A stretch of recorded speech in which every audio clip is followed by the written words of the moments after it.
ভারী বৃষ্টিপাতের ভয়ে আবারও জনমনে ছড়াচ্ছে আতঙ্ক।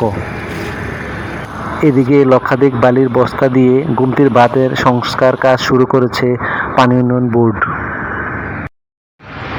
মানুষ আর চায় না পানিতে ডুবে মরতে, মসজিদে ডুবে নামাজ পড়তে এবং মানুষের কাছে ত্রাণের জন্য হাত পাততে। রাস্তা প্রতিদিন নির্মাণ করা, ঘর, দোকান, বাড়ি সব পানিতে ডুবে গেছে। মানুষের কৃষি, ফল, ধান, শাক সবজি সব পানির নিচে তলিয়ে গেছে। গরু, ছাগল, হাঁস, মুরগি সব পানিতে মরে গেছে। মানুষের ত্রাণের জন্য হাহাকার।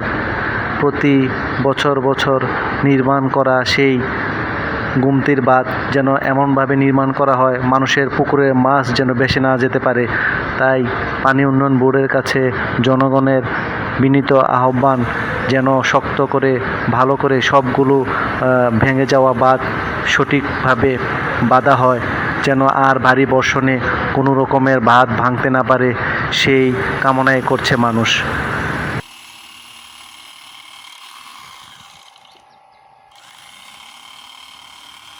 আসুন বুরবুরিয়ার বাঁধটি আমরা ছাত্র জনতা সবাই মিলে যেন তাড়াতাড়ি ভরাট করতে পারি।